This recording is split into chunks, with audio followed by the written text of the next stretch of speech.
had removed them from that abuse at Yeah. a point in their lives where it wasn't something that they experienced every single day. As I understand, he was constantly talking bad about me.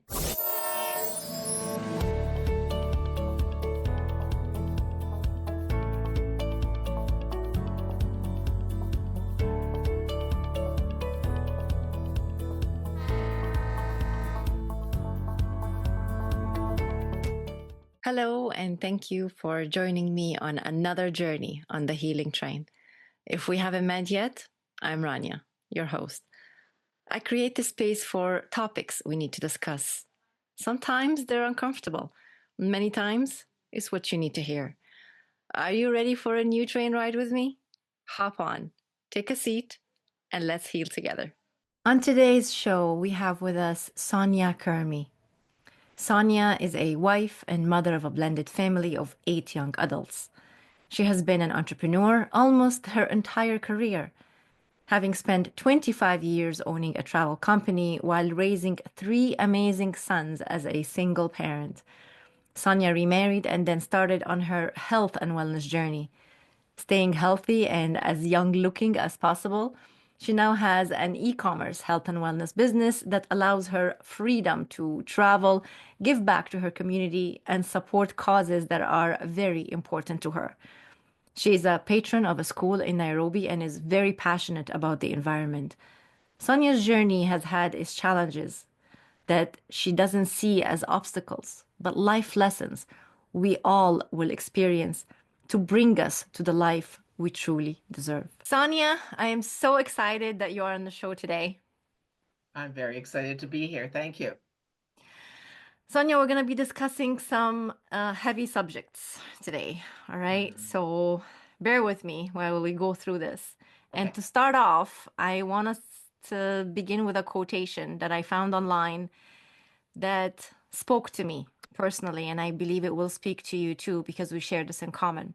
Now, I don't know the owner of this quotation because I didn't write it down. So forgive me, but credit is fully given to the owner of this quotation.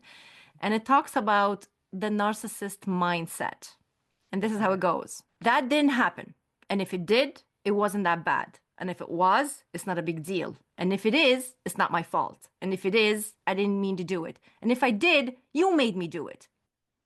Talk about a never ending cycle of psychological Wow. and emotional abuse, Yeah. which many don't even recognize while it's happening, that they are being abused, controlled, manipulated, and whatever else is going on in their dynamic.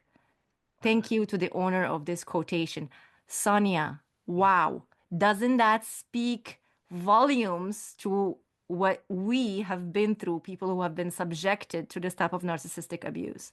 It is so true. It speaks to it exactly. Right? I mean, wow. I recall, when you were talking about that quote, I'm recalling situations like, wow, yeah, yeah, yeah. So, Right? yeah. Sonia, I just stated your bio earlier and it gives it away. Okay. It is no secret that you are one resilient woman. And maybe the events that unfolded and the circumstances that you lived weren't the easiest. Yet, you triumphed. You did rise from the ashes after a toxic relationship. And you could have Yeah, had a different outcome, but you didn't let that absolutely. happen. Yeah. And you chose differently. Sonia, I know it is not easy to rehash the past, yet we are doing this today. And whenever we do, we're doing it for the purpose of educating others and helping lifting them from the hole that they may be finding themselves in. So, if you may share with us your story of how you got involved in a toxic relationship, how you discovered that you were in one, and how you got out. Okay, thank you. And yeah, it's funny that, you say it's not difficult for me to talk about it anymore. It's actually very cathartic. It's healing. And I think that's one of the things that, women who are in these kinds of situations should be talking about it, and we tend to hide, when things aren't right, when, your relationship is hard, you're being, you're being abused. It's easier just to hide it away from people, but it's so important to bring it out, to let people know. So my situation, I think when you meet somebody who is narcissistic, there might be um, hints that that's happening, but you don't see them at first, because a narcissist, when they want something, they are the nicest person in the world. They treat you like a queen. They put you on a pedestal. They tell you, you're special, that they love you. And that's, as women, that's what we want to hear. And so you go along. I mean, in my case, I could see, I saw situations that maybe should have triggered, but I was probably a little too young to understand what this, what a narcissist was.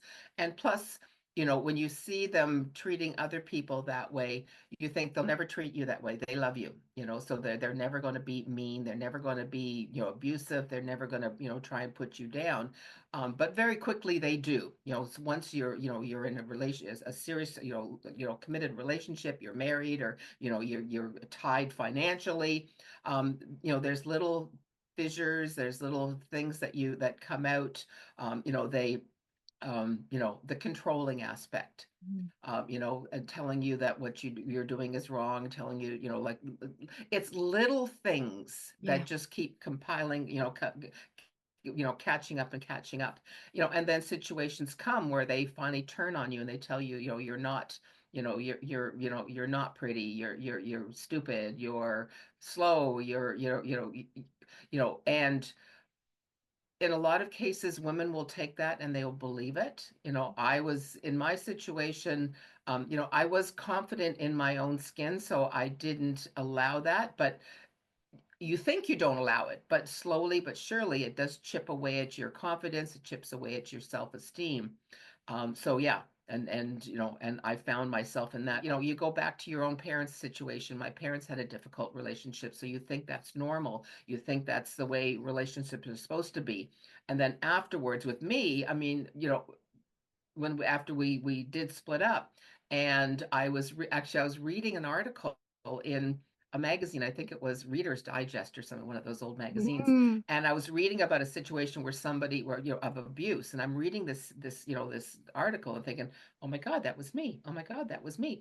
And I came to the realization that I had been abused, Yeah. but you don't see it when While you're you're in in it. it. Yeah. Wow. How long did it take you in the relationship to finally get out? We were married 8 years. We had three children. And again, during that time, you see situations, and I probably saw it very, very quickly in my relationship. I think I was pregnant with my oldest son, and Mm. we had a child like within a year of getting married. My Mm. first son was born, and there was a situation where it was Valentine's Day, Mm. and we were going to go out for dinner, and it was a special day. He sent me roses. We're going out for dinner, Mhm. and then he called me at the last minute and said, sorry, I can't go because I have a client in town. We're gonna have to do this again. And just that was it. And all of a sudden I didn't feel important anymore. And I remember I came home and was feeling very sorry for myself. I was very pregnant at the time, and sitting there on the couch and, kind of, feeling sorry for myself. And then he came in shortly afterwards and saw that I was upset. And instead of, comforting me and saying, I'm sorry, it was, like, you're being selfish. Like, this is our life. This is what, I'm helping us, create a life so that I had to go out with this client. So And I double remember, down. They double yeah, down on yeah. the hurts. And I remember sitting there and he went off to bed thinking, this is not what I signed up for. This is not, and I saw, the situation for what it was. But then the next day, you get up and you go on, and life goes on. You get up to go to Yeah. work, and you have And they act like responsibilities, nothing happened. and they act like nothing happened. Exactly, exactly. So that happened very quickly in the relationship. But I chose not to do anything about it. And over and again, I don't know that I would have left the relationship on my own. You know, my parents were in a very similar, somewhat similar situation, and Mm, I was terrified to tell somebody that mm, I wasn't happy. I was terrified to, you know, I had three small children, I had a business, I had a home to run. You know, you can't just walk away from that. And that's, you know, I understand why women stay in those kinds of relationships mm, because they don't see an out. They don't see a way to help themselves. mm, And so, but finally, you know, about that year eight, it was I couldn't do it anymore. And in my case, he kind of helped me because he had a relationship with a woman while I was mm. pregnant with my youngest son. Wow. And when I found that out, um, I told him to leave. And that was, you know, it shocked me that it wasn't even a conscious decision. Like I would think, should I or shouldn't I? It was just like, I Mm, don't want you here anymore. And he didn't want to leave. And, you know, of course, turned it all back on me and that it mm, was my fault. And, of you know, course. I mean, he wasn't getting the love and attention that he needed at home. So he had to find it Mhm. elsewhere. Again, it was my fault. It was all Right. my fault. Always. So, but he left and very difficult. I mean, it put me in a very difficult situation. You know, I stayed in my home. Thank goodness I was able to hang on to my house. My kids were raised in my house. And, you know, at first it's so hard, you know, Mm. because you second guess yourself. Yeah. I spent a lot of time sitting outside crying about, you know, what happened? Why did this happen? Why is this happening to me? But in another regard, you know, I remember walking into my house one day about several weeks after he had left, and you know that statue of Atlas with the world on his shoulders? Okay. When I walked in my front door, I physically could feel this weight lift off my shoulders because I was walking into a home that had good karma. You know, he was gone. And I Mm. realized that everything was going to be okay. No matter what happened, everything was going to be okay. Wow. What a feeling to be experiencing. Yeah, yeah. Mm. Well, you talked about women stay in relationships, in these types of toxic relationships, Mhm. longer because of several factors. In your experience, do you believe that it's the self-worth that gets destroyed? That Mhm. is one of the main reasons because they chip away at your Mhm. self-esteem and your confidence and your self-worth is almost diminished. How would you explain that? Yes, because you know you're told that everything is your fault. Yeah. So, you know, it's, you know, the situation is such that, you know, you don't see an out because in a way you deserve this, Mm, or there's no way you don't see a way out of the relationship. It's and it's easier just to stay, you know, because mm, if you have children, you know, I mean to uproot their lives and to, you know, leave the family home is mm, difficult for them. mm, However, you know, I do believe that children learn what they see, you know, in the same way that I learned what I saw as a child. That's what your children learn. mm. So if you continue in that kind of relationship, that's what you're showing your children that a normal relationship is. And it can be very hard for them as well. It can be very hard for them to get through it and to have a, you know, healthy relationship once they're grown. And that's a very important point. Thank you for bringing that up. That let's talk about the effects that a dynamic like this could have on the children if there is no separation. In your case, there was, and Hmm. you will talk to us more about that. But in situations when kids remain in that dynamic, Hmm. what are the possible scenarios that could happen to the children?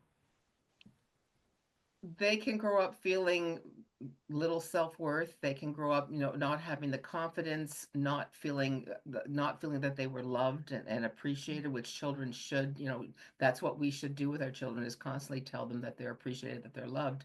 Mm, And when they don't feel that, they go out into the world and that to them again is a normal relationship.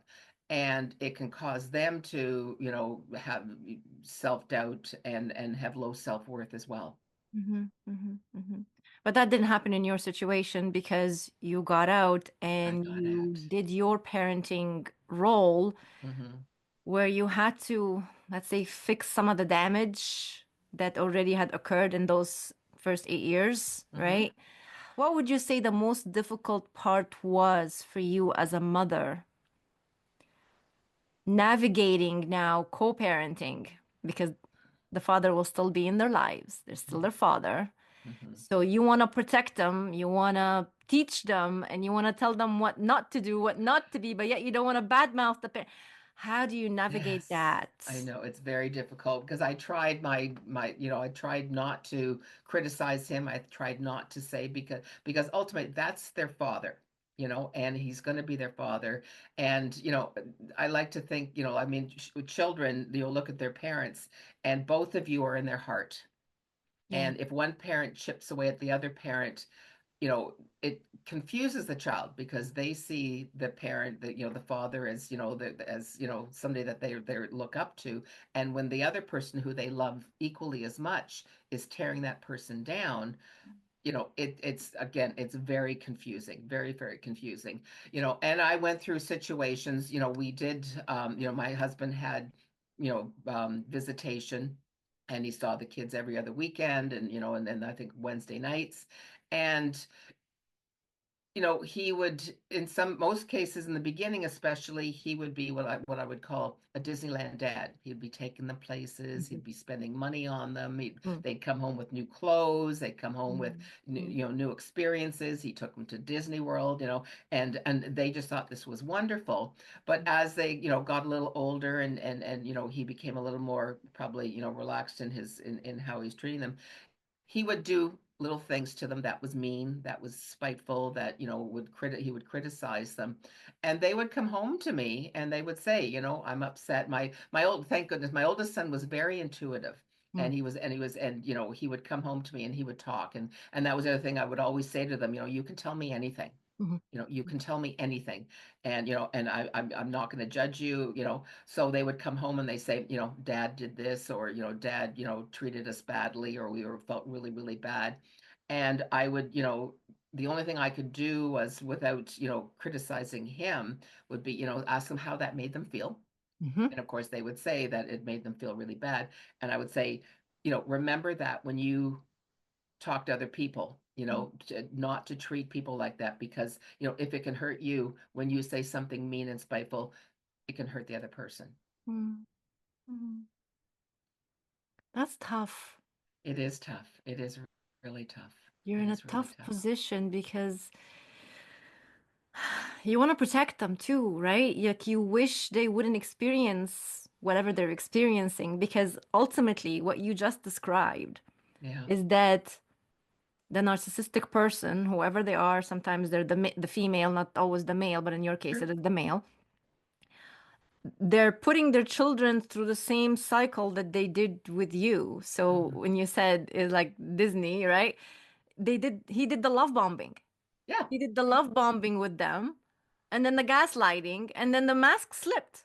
Hmm. Hmm. So it's the same exact abusive cycle because that's unfortunately all they know. I know. Because I know. again, what this is about is you need to understand what narcissism really is at the end of the day. It's mental disorder, right? It Where is. It is. Yeah.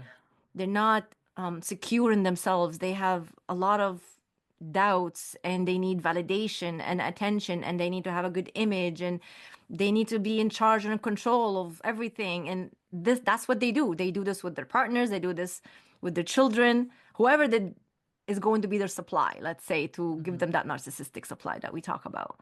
Right. Right. But it's unfortunate when it happens in a parenting style because it could leave scars. It can leave deep scars. And unfortunately also not in all cases the mother will be able to prevent one of the children to turn out like their father. And I've personally witnessed that where Right. I did see a situation where one child turned out a narcissist too. Wow. Yeah. I know it's very hard. I mean, I've got three sons, and my two older sons are now married. Mm. And I mean, especially, I remember when they were, even when they were younger, when they were teenagers, my oldest son, who probably had the most spent the most time with his father Mm. in the relationship, I would hear little things that he would say, like he would criticize people, or he would come across, and I would be very quick to nip that in the butt. It's like, Mhm. it's like you can't talk to people like that. Mhm. And even now, I mean, if I hear, him say something, maybe unkind to his wife, I will, take him Mhm. aside, or at some point say, I mean, that probably really hurt her. Mhm. So, so it's a never ending thing. I mean, I think luckily, I don't think any of my kids are narcissists, Mhm. Mhm. but, I mean, They may have some behaviors here and there, and we all do. Like yeah, you do, that's I true. do. That is We true. have Yeah. a tendency to do something that could be considered a narcissistic behavior, but we're not narcissists ourselves because we Hmm. have the empathy and we have the capability of self-reflecting and the Hmm. capability of apologizing and fixing Yeah. ourselves.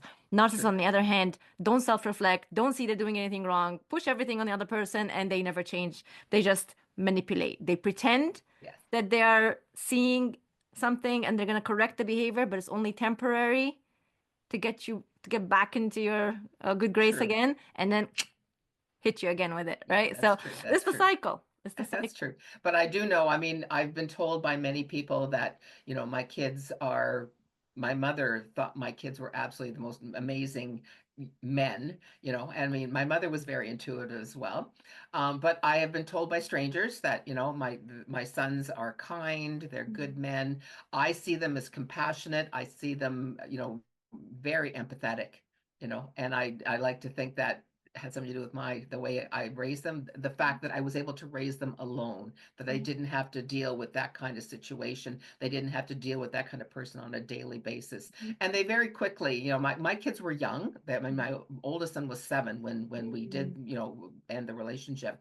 When he was a teenager, he would, he, I would see him do things, very, very kind things that, I mean, for his age. I was just telling somebody the other day, I took them, I think he was about 15 years old. I took them to see a play downtown, and we came out of the theater, and we were right on King Street. And we were walking past, a homeless person, and he reached into his pocket and pulled out his change and put it in the man's hat. And I had never taught him that. Like, I mean, he had never seen me do that. So they picked up things, and, I was never so proud in all my life when, he did things like that. But he would see situations, and he would come home, and he was very open and would talk to me about something his dad did that really upset him. As I understand, he was constantly, constantly talking bad about me. Like the entire time that they were little, he would, say terrible things about their mom, and they would, I guess they were too young to come out and say something, because if they criticized him, then he would attack them. Right. And it was very difficult. And I remember finally at one point he was, attacking me, on their way home from somewhere. And my oldest son turned to him and said, "Dad, stop talking bad about mom. She's twice the man you'll ever be." Ooh. So things like that, happen. And, it made me incredibly happy that they were they were going to be good people. I had removed them from that abuse at Yeah. a point in their lives where it wasn't something that they experienced every single day. I'm so happy that you just shared the story with us. That really touches me. Oh. And I wasn't kidding when I began this episode saying you are a resilient woman. And what you're sharing with us right now is proof Hmm. that you did your part and more. Not only that you were a single mother, that alone is one battle, right? And then I'm going to talk about financial just in a minute. That's another battle, right? Hmm. And then when you have to deal with co-parenting with a toxic individual whom you're trying to heal from, but yet you still have to deal with them on Yeah. some level. So you're healing, but you're still being exposed to that toxicity, even if it's in small degrees, right? Like I Hmm. feel Oh, for yeah. every woman out there, and again, I'm just speaking to women, I feel for every woman who has to co-parent with her ex-narcissists. Hmm. I Hmm. really do. The mothering that you had to do, where you had to separate your feelings and your experience from what's best for the kids and for them to have that father figure, for you not to talk bad about him, the way you handled it and the way every mother out there that is in that position handles it, it is a huge responsibility and it's a heavy load that society doesn't understand how difficult it really is. Right? And we're here on the healing train because I want to bring this to people's attention. Number one, don't stay too long. When you start to see the signs of some sort of toxicity, abuse, you don't have to label it narcissist. You don't have to be educated about what that is. It has nothing to do with labels, okay? It has to do with behavior. If what you're being exposed to isn't making you feel good, you're crying at night, you have to walk around eggshells, you're second guessing yourself, you lost joy in life, you're isolated from the people that love you, you don't have any financial independence, you're under someone else's mercy to live, your self-worth is down, you forgot who you even are, girl, it's time for you to make some changes. And if you're not ready to leap into the change, seek help. Ask someone else's opinion. Tell them stories. Let them tell you if that's normal or not normal. Right? Get someone else's opinion. Yes. So true. Right? Don't wait So too true. long because you can save the kids early on. The longer you stay, the harder it will be. A lot of women think that they are making the sacrifice for the sake of the children so they could live under the same roof with mom and dad to give them some normal life. What is normal about you being abused in front of your children? I'd like to ask you that. What's normal about that? What example are the kids learning? So the earlier you leave, the better. I know I can get so passionate about the subject. Again, Sonia, you and I have something in common. Now, in my case, I didn't share children, and that was not something I lived, right? So thank God. Thank God I do not share children with my ex-narcissist. Thank God. I am so blessed. And a lot of people have told me that, like, you have kids? No. Oh, thank God. And now I know. Now I understand. Right? But you did it. You went through it. And you were just a great example for your children. And now you look and you say, wow, look at their behavior. And you're catching them on even as adults in their behaviors. And the role of a mother doesn't end there. Because some of the behaviors, the toxic behaviors, they can pick up from anywhere as well, not just the toxic parents whom you're co-parenting with. It could also be like just society, right? Being out there in the world, they can pick up on those toxic behaviors. And the role of a mother or the parent who's present, and in this case, we're talking about women, is to catch that. You're even paying attention to how he treats his wife. Like, that's awesome. You are present. You are the true meaning of a mom, really. Thank you. So moving on to another very important subject in this dynamic we're talking about, and I hinted to it before, is the importance of financial independence for women in general, but in particular, if you find yourself in a dynamic where you're being controlled and your partner is in a way stopping you, forbidding you from working, to having your own income, maybe there's a way for you to get around that and find a way to still have income, to have some financial independence. And I'd like for you to talk to us about that, the importance of having that financial independence for every woman regardless, but in particular, the woman who starts to notice that she is in a toxic relationship and she may need to leave at some point and she has to set herself up to leave. The floor is yours. Okay, thank you. Yes, no, financial, I mean, I've always said, a woman should have her own finances, have her own anonymity, be able to go out and, buy that pair of shoes if she wants them because it's her money, and, I was lucky, I worked while I had my children, Mhm. I had family close by, so I had a lot of support. But, I do understand that there's times when, especially, when you have young children, you don't work and you have to rely on, a single income, which can be very difficult because again, that's another way for him to control you. If you have no way out, if you have no, if you don't have $10 in your purse, how are you even going to leave the house? Where are you going to go? So it is very important. Oftentimes they won't let you work, because that's the way to control you as well. There are online businesses. I mean, I have an online business now myself, which doesn't require me to, be out of the house. I can do this all on my own. And you can fit this in. So if you want, if somebody, if you do want it bad enough, I mean, when he goes off to work, and, as your kids get older, when they're at school, you have a lot of time to spend a couple of hours working on a business such as what I have. And, I mean, even if it can help you make an extra $500 a month, put that money, he doesn't know you're getting it, so put that money aside, and over the course of several years, you'll end up with several $1,000s. So when the time comes that you can leave, you've got a pillow, you've got a nest egg to fall back on and to help you out. I mean, there's a lot of organizations that certainly help, women who are in that kind of relationship. But if you can walk away with, a nice little nest egg, or at least money in a bank account in your own name, you have something to be able to draw on. Mhm. Well, thank you for mentioning things to do at home. If you would love to share, now would be the perfect time that the business that you are in, the health and wellness, and Sure, looking as absolutely. fabulous and young as you Uh, always love to do, and you are. yeah. Well, I mean, I'm in the health and wellness business. I have a business with a company called Arbonne.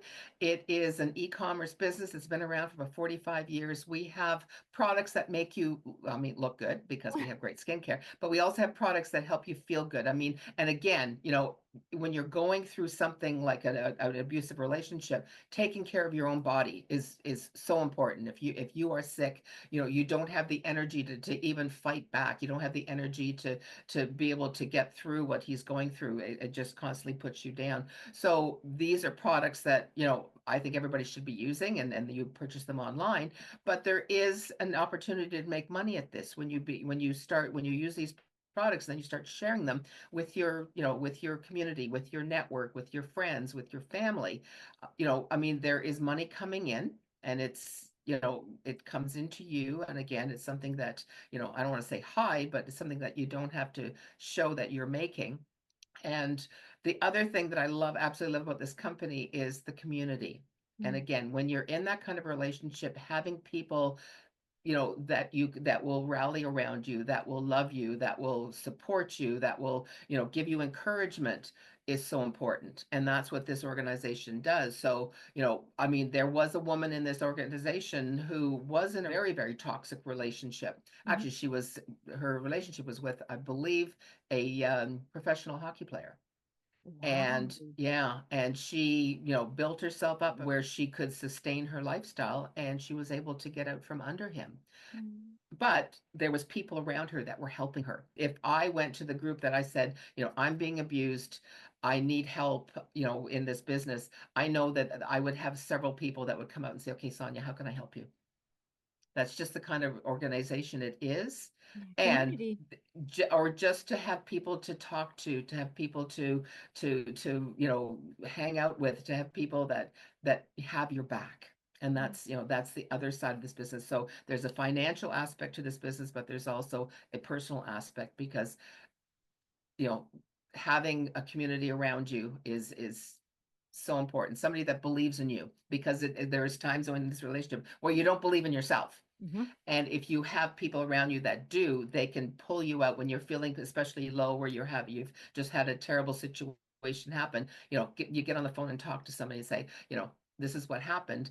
And somebody will be there, either be there at your door, or be there online to talk you through it, and to lift you back up. Yeah, no, that is exactly what we need. Yeah. Community help. It's just that We're in a bubble when we're inside that. We are. We're Yeah. sucked right in, Hmm. right? Hmm. But that's why there are podcasts like these, and there are other YouTube channels that talk about this, and social media is talking about toxic relationships and abuse and Hmm. narcissism. It's all Hmm. over now. It's no longer hidden, it's no longer a secret. We have a title. We have now labels Hmm. to what we are experiencing at home, which we thought was normal, which we thought, oh, well, that's just the way he is, or that's just the way life is. Hmm. We tend to normalize everything, right? And we make it Hmm. okay because we grew up in it. And but again, that's trauma, and understanding that you have trauma to heal from. Hmm. Yeah, are Hmm. you traumatized? Absolutely. So am I. So are you. So is everybody. But let's call it what it is, and then let's do the work. Right. Let's do the Right. inner work to heal from that, and then move past and live the life that we truly deserve, Exactly. Yeah. right? What you feel you deserve is what you will get, is what you will eventually have. If you don't think you deserve true happiness, true love, respect, loyalty, trust, all those things and more, then you're going to stay in a toxic, abusive relationship because you don't think you deserve it. Right. But the moment you shift that and you know you deserve better than that, then you will take the action. You will do the uncomfortable work. You will go through that phase, the in between phase where you don't know what is going on. Are you dead or alive? Right? And which one is worse? Well, you decide for yourself which one is worse. Right? Hmm. Sonia, I'm so glad that you shared with us your story as well as what you do for your business, and encouragement for women out there to give this a try, whether it be yours or anything similar to it. But just having an income is very important. Financial independence is very, very important. We can't stress this enough for Hmm. every woman out there, regardless. Even if you're in a healthy relationship, great. You still need to have your own income. You can't just depend on them providing for you, because when it comes down to it, you will have nothing. When they say to you, what's yours is mine, and what's mine is yours, BS. If anyone were to hear that line, if you're in the beginning of the relationship, run. Okay? And if you're in it, question it. Right? Right. Absolutely. Absolutely. Sonia, before we go, I'd like to ask you to give us one piece of encouragement for a woman who's out there feeling lost, confused, living in fear, unsure, should she stay or walk away, or should she work harder to make it work? But she, at some point, need to make a decision. Hmm. What would you tell her right now, having gone through what you've been through? Change is hard. Change is very, very hard. That was one of the things that, with me, not having the courage to get up and leave until that situation was staring me in the face, that there is so much more out there for you once you've crossed that bridge, once you've made that choice to leave. And there are people out there to help you. Open up your heart, talk to people, if you don't have any close friends, talk to family. If you don't find somebody in the, medical industry, talk to your doctor. Maybe you can get they can have you talk to somebody, a psychologist. But there's always people out there that will help you. You just gotta, come out and tell people that you need help. Mm, thank I you can so much. say, I mean, if you want encouragement, call me. Yeah, Or call Randy. It's yeah, like, yeah. I mean, that's what I'm doing. That's why I'm here talking because, I know that you can get through this. I know that you can be successful. I know you can have a happy, happy life. You just got to make that decision to go and do it. And if it requires, help from people, there are people to help you. Mm, that's great advice. Thank you, Sonia. Thank you so much for this conversation, for being vulnerable and sharing with us your personal story. Thank you so much. And I encourage anyone who wants to give some of the products a try that she's using to look so beautiful and young. Please do reach out to her. All the information will be in the description. And if you want to also explore possibility of doing an online business where you can do things on DL, if you know what I mean, reach out to her. Thank you, Thank you Sonia. so much. Thank you for allowing me to share this, and thank you for doing what you're doing. Thank you for getting out there and talking to women and and men if they're in a situation like this, because life is short. You deserve to be happy. You deserve to be loved, and don't let anybody tell you otherwise. If you have a story to share and feel called to tell it, if you want to share your expertise on this show, please send an email to guest@healingtrain.ca. To join me on a journey of healing and recovery, connect with me. This show is proudly sponsored by Say It Out Loud GG, led by the inspiring Judith Diaz, an avid change maker and passionate advocate for speaking up and raising awareness. The Healing Train podcast is honored to have her support. If this was the first time we met, make sure you hit that follow or subscribe button so you can continue going on the train ride with me. Every episode on this podcast is different. Sometimes it's just me, sometimes it's with a special guest. The conversations we have on this show are very necessary. So make sure you tune in. And until next episode, keep on healing you.